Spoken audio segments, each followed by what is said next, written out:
I think we're live. Yay! Right? All right.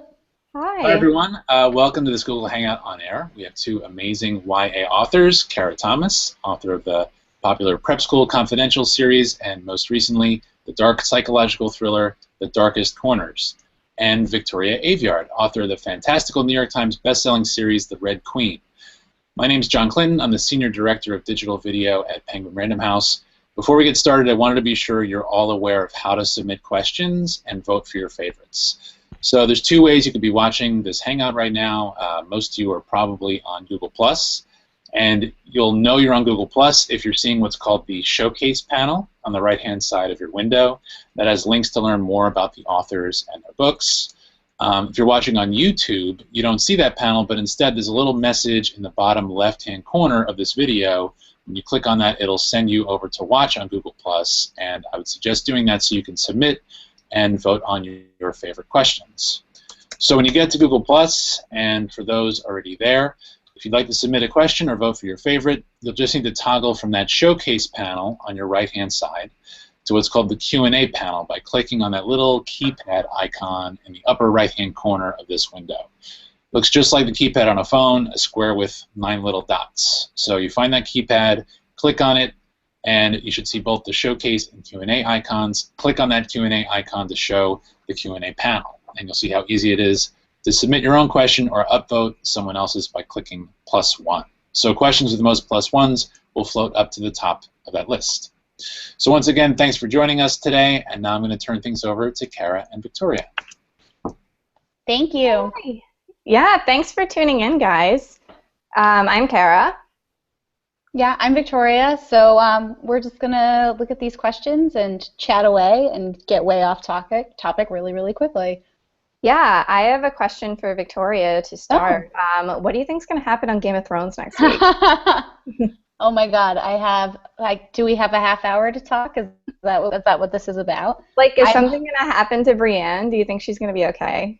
Oh, she's totally going to be okay.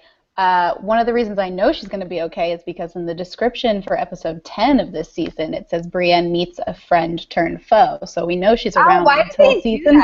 Oh my God, that's awful. And I have some theories as to who that friend turned foe is. But do you think it starts with a J and ends No, the J is next episode. It's not him. It's not him. Oh no. It's somebody else. Uh-oh. Very happy. Very excited. That's crazy. All right. So maybe we should get to the more important questions. Maybe. All right, so I will read out the first one. Do you know how your characters are going to develop before you start writing? If you answer, thank you. Well, since you asked so politely. I know. Thank you for your question. Yeah. I'm kind of a discovery writer with my characters. I always start out with like a loose shell, and they kind of develop a personality as I go through it. It usually takes me like at least a couple drafts to really nail down who my characters are. Yeah, I totally agree with that. I don't think I could ever write, who a character is in an outline and then stick to what that character is while writing the story. They always kind of evolve as the story evolves. For me, discovery writer is a really good way to put it. I sort of know, the path I want to take, but I don't know what the twists and turns are going to be. Mm-hmm. And the characters usually really inform that. And then sometimes the plot changes too, and you're like, okay, well, a character like this isn't going to survive a thing like this, so they're out. Yeah. Good question. Yeah. Okay. And then the next one that's at the top for me, Tawny Bland asks, sometimes writing can take up your whole day, so be honest, how often do you wash your hair? I washed my hair tonight. See, look, it's still wet. Yeah, I washed my hair an hour and a half ago, so my hair is, wet. Yeah. So I guess every, day and a half, 2 days. I'm also Italian, so I get very greasy hair. Yeah. I have short hair, and I feel like you kind of have to wash short hair every day because it gets greasy. Yeah. What was the inspiration for Mare? Was she based off anyone you know? Well, I think just by virtue of the fact that the book is Red Queen is written in first person, and Mare is the main character, so it's all from inside her head. It was a lot of myself and a lot of what I wish I was, or how I think a teenager would react to some of the things she goes through, as well as knowing what her background is. I don't think I based her on anyone per se, but I guess the closest person would have to be me, just because I dare anybody to write in first person and not relate to them in some way and not use a little bit of yourself to write it. Mm-hmm. Yeah. All right. Our next question is, what advice would you give to aspiring authors? I'm not going to give that BS, you should write every day advice, because I hate that. I think that's like the worst piece of advice. There's nothing worse than forced writing. I think my number one piece of advice that I wish somebody had told me was just accept revision. Embrace the fact that you are never going to write a perfect first draft. I see a lot of authors write a first draft and then try to get it published without getting any sort of feedback or really rewriting it. The book that I have coming out next, I just finished my 5th draft of it. And like, I'm not saying it always has to be that intense, but nobody writes perfectly the first time around. So the sooner that you accept that you're not a perfect writer, you will become a better writer. Yeah, I totally agree with that. That's a really good point. Taking criticism, constructive criticism especially, is so important. And I think one of the best ways that helps me look at it is this person wouldn't be giving me notes and wouldn't be trying to like help my story be better if they didn't care. So even if they're saying like, this is garbage, you need to rework this, it's better than them saying whatever and just walking away with nothing. So I think there's like grains of help even in the bad stuff. Yeah, definitely. Good question. Yeah. What are you currently reading? Any new book or series that you have read recently that you are strongly recommending? I just read an amazing book, and Random House didn't pay me to say this. I read an amazing book called Up to This Point by Jennifer Longo. It's about basically ballerinas in Antarctica, which like sounds pretty weird, but it's about this girl whose path to becoming a ballerina didn't really work out as planned, so she kind of runs away to Antarctica. And like, if you love Stephanie Perkins or just like really joyous, happy books, like put that one on your radar. Cool. I just was reading some books that haven't come out yet, so I don't know how much I can say about them. But besides that, I am in the middle of the 3rd book in this series called the Cushiel's Dart series by Jacqueline Carey, and it's really, really fantastic fantasy series, and it's set in sort of an alternate medieval Europe. And I really, really enjoy it. It's pretty great, and it follows this courtesan/spy as she unravels different like mysteries and political maneuverings in Europe. So I'm reading the 3rd one. It's called Cushiel's Avatar. It's by Jacqueline Carey. That sounds intense. Yeah, it's really good. Awesome. Whose turn is it to read a question? I can't even remember. I'll just read it. It's a question for you. I feel like it's weird for me to read a question directed towards you. Victoria, where did you get the inspiration for Maven, or did he come out of nowhere? BT Dubs, I love him so much. One of my favorite characters, giant smiley face. Well, he's one of my favorite characters, too. He's one of my favorite to write because he's so complex. So he makes me a better writer because I can't get away with being lazy with him. Where did he come from? His character arc was always present in the very first like plot summary of Red Queen, and he was the reason I really wanted to write that book. I was really excited to write his arc and his sort of about face. So I guess in terms of inspiration for him, a lot of it came from the way real-world royal and political maneuverings happen, and a lot of Red Queen came out of the fact that I'm just a huge Game of Thrones and the Song of Ice and Fire fan. So reading sort of the realistic take on fantasy worlds and royalty was really inspiring and made me want to look for like sort of the cracks in every good character. I really enjoy writing characters who are gray as opposed to black and white. I think that makes for a more interesting story at the end of the day. And he's definitely the grayest of the gray. True that. Yeah. Our next question is a good one. What's your advice on not feeling discouraged while you're in the writing trenches? It can be so lonely and discouraging when you're beginning and you don't know if anything will ever come of your work. Yeah. That's a good one. Yeah. I have so been there. I think probably every writer has been there. I mean, I'm still there. Even like I just released my 4th book and I'm still there. I feel every time I open up the document, I feel discouraged. Like, what if nobody gets this? What if nothing ever comes of this? So I don't know. I don't know how to answer that because I'm still figuring that out. I think the most important thing is to have a community and a good support system, like meet other writers, people that you can bitch to, people you can share your work to, people that you can kind of have share a journey with. Because I think everybody needs their own circle of personal cheerleaders. Yeah, I totally agree with that. It is by nature a solitary profession, so it's when I first published and started actually meeting other authors, it was like such a oh, the gates of heaven have opened. There are other people who understand this work and what it takes out of you. Of course, I also have a really strong support network here at home with like my normal friends and people who aren't in the industry and my family, which is also super important to have people who have no idea what you're talking about and are just going to like keep you on the straight and narrow really and sort of bring you back down to earth because sometimes these things can go to your head very, very quickly. I guess, I don't know, the best thing I can say towards discouragement is, yeah, I get discouraged. I get discouraged every single day when I open the Word document and I'm like, what is this crap that I am doing? Yeah. But it always is balanced out by the fact that, like, I'm doing what I love and I'm fulfilling a dream of mine and telling stories has been something that I've wanted to do my entire life and I'm actually getting paid to do it. So that's a nice balance, I guess. Yeah, that was so inspiring. All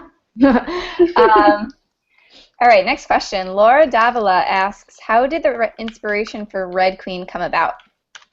Yeah, it definitely had a lot to do with wanting to tell a young adult story in a fantasy world with like basically everything that I love because I love these books.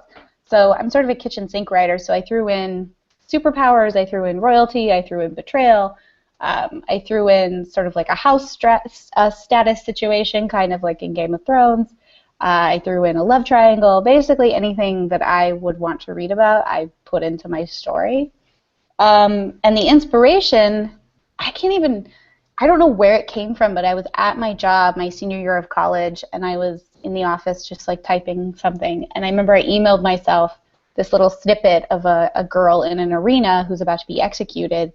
Instead of being killed, she kills her executioner with lightning. And I emailed that to myself, and I was like, that's a cool little nugget. Where is that going? And I sort of built out and out and out. I'm eating gushers. I'm sorry. It's okay. My dad just texted me, and I'm like, Dad, come on. When did your love... Oh, I'm reading another question. Sorry. I'm being obnoxious. How dare you? You're reading your gushers anyway. Right. When did your love for writing start? I also love both of you. Aw. Oh, we love you. I don't know. I just always loved stories. I remember being really obsessed with Law and Order as a kid, and I think that's where like my love of story came from. Just that like every week it was a different story. So I always wanted to. I didn't necessarily know that I wanted to write books, but I knew that I wanted to write something. So yeah, I was a 6-year-old kid who was allowed to watch Law and Order, and I'm just now realizing how messed up that is. I guess I think a lot of it traces back to our parents and what they let us watch. Yeah. So for me, I saw Jurassic Park when I was 3, and like Star Wars, Indiana Jones, Disney Renaissance, all of that. So movies were my first sort of foray into storytelling because I couldn't read. I was too young to read. So from there, it became wanting to tell stories like these films and these images that had spoken to me so much, even though I was a child and couldn't really understand the majority of what was going on.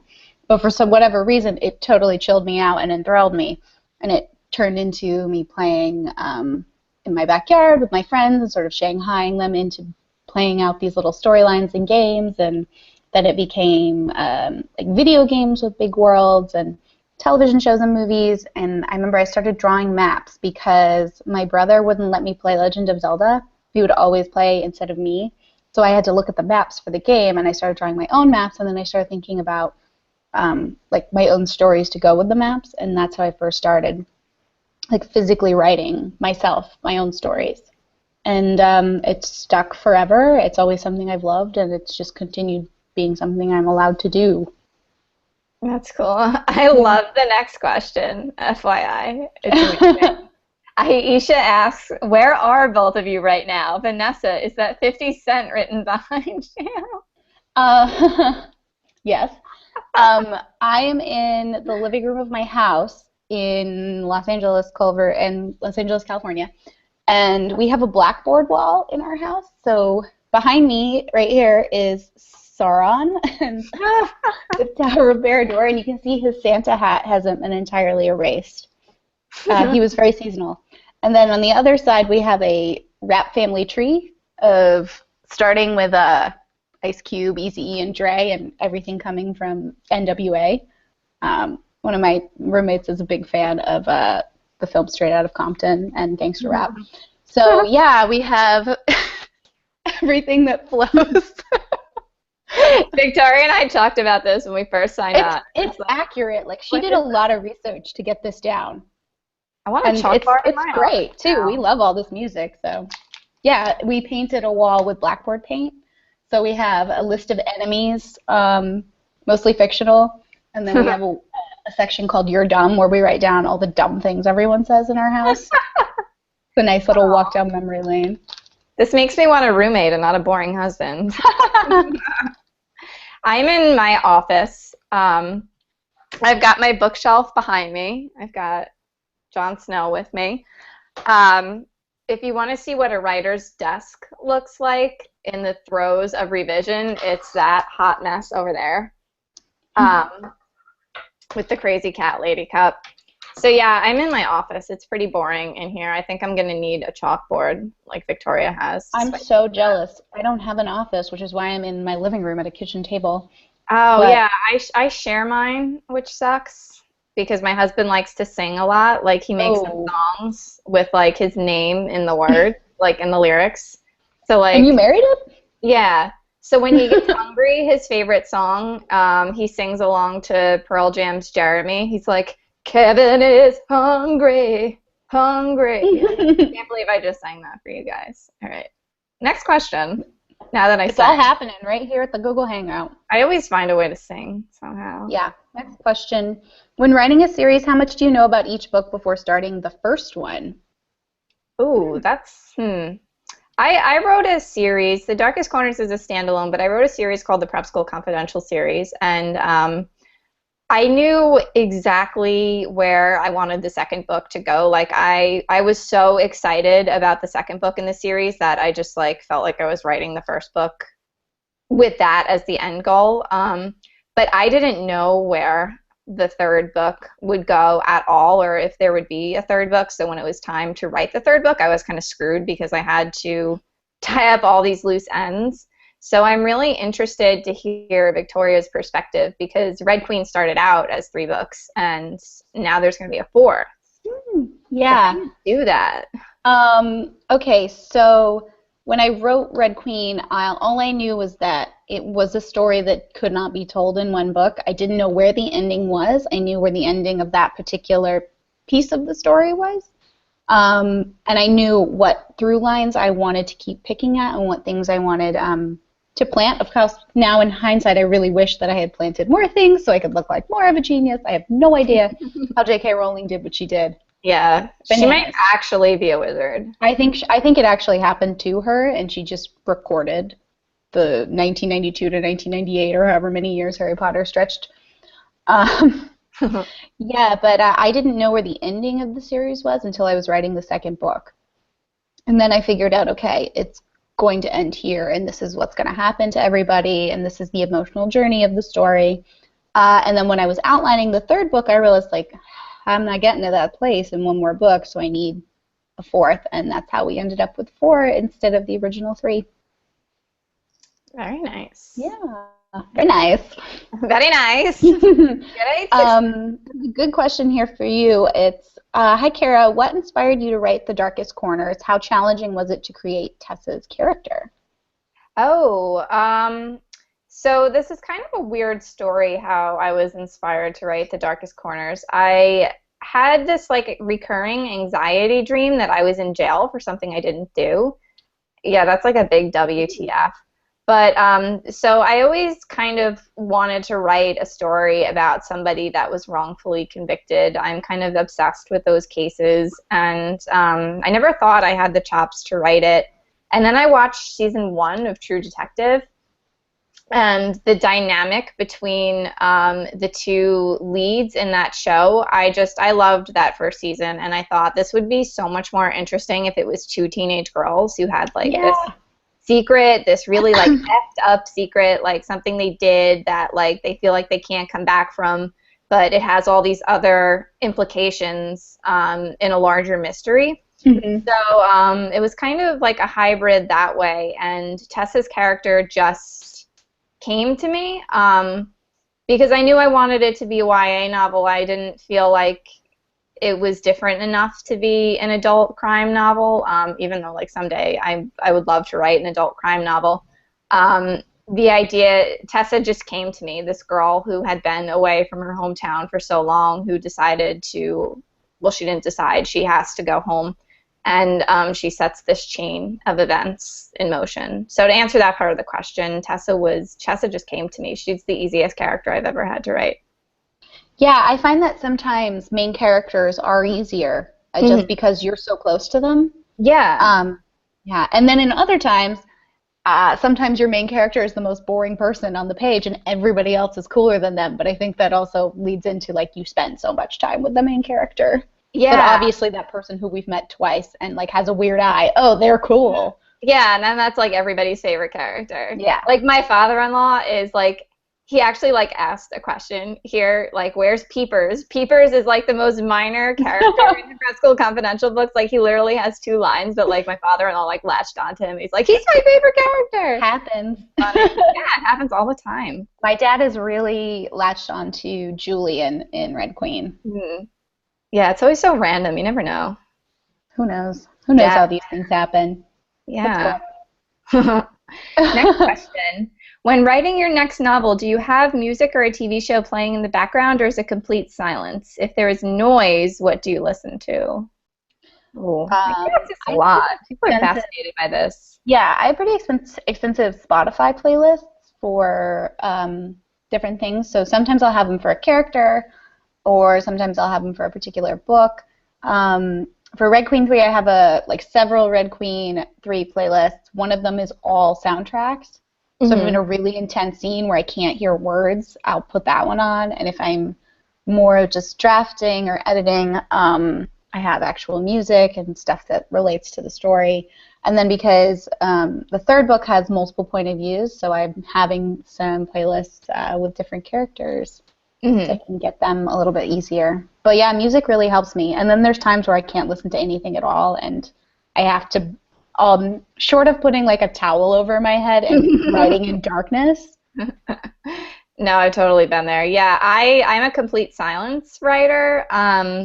When I'm brainstorming, I like to listen to music, and especially when I'm plotting, I like to watch ID Discovery, which for those of you who don't know, it's called Investigation Discovery, and it's basically the murder channel, and it's got like all these ridiculous shows like Wives with Knives. So a lot of my plot ideas and figuring out how like procedurals work, I have that running in the back of my mind while I'm like plotting death and destruction on the page. Yeah, I guess that kind of works too. It's still in your wheelhouse.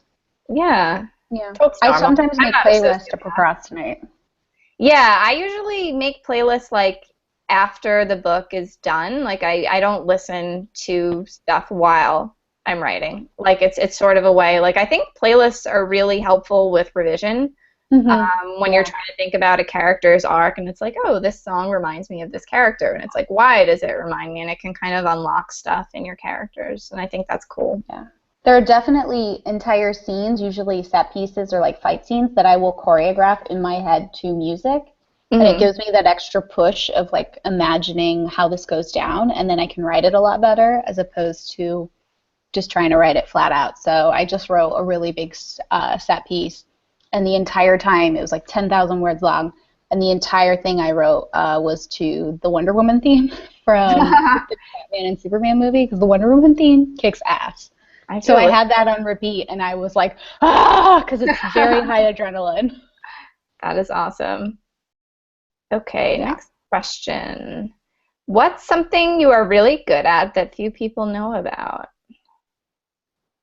I'm not good at shit, man. No, I'm not really good at anything.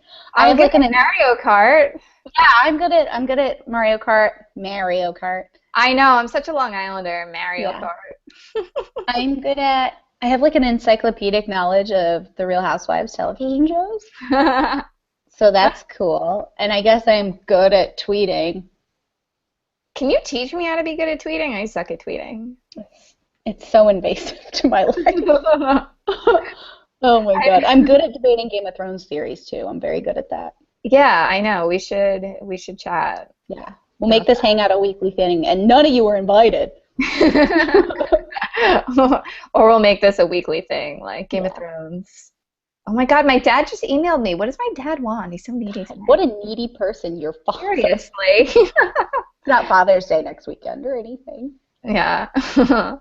I got my dad a Game of Thrones shirt that says "The North Remembers," and it's just like a direwolf with like blood all over it. Oh, cool! I got my brother the Stark direwolf T-shirt, and he wears it at inappropriate times when he's supposed to be wearing fancy clothes. That is awesome. Okay, do you have any unique or quirky writing habits?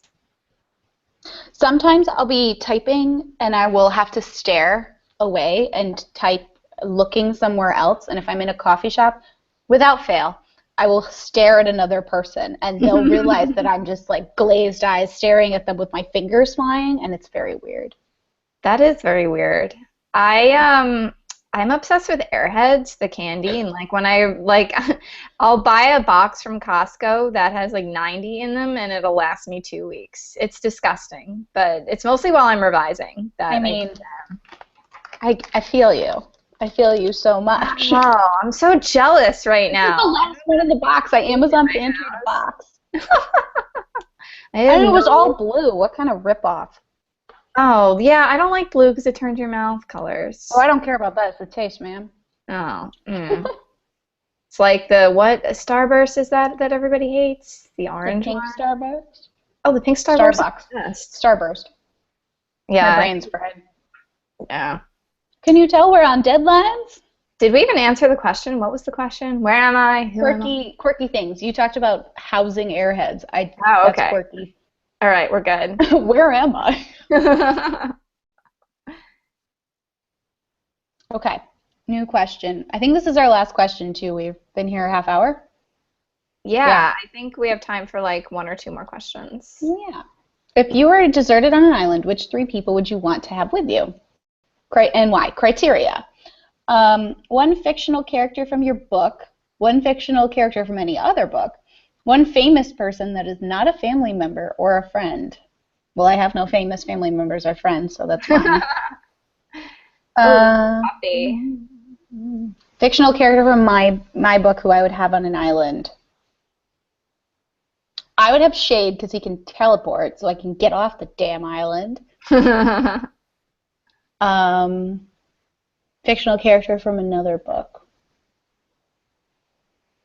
I mean, of course I would take Legolas with me, although he'd get a really bad sunburn. And a famous person that's not a family member or friend. I would take Mindy Kaling because she is my favorite. That is awesome. I would, fictional character from my book, I would probably pick Decker from The Darkest Corners for some light humor because, like, when you're on a desert island, you want somebody to make you laugh because it's probably really depressing. Unless there's monkeys, that would be awesome. Be on an island with monkeys.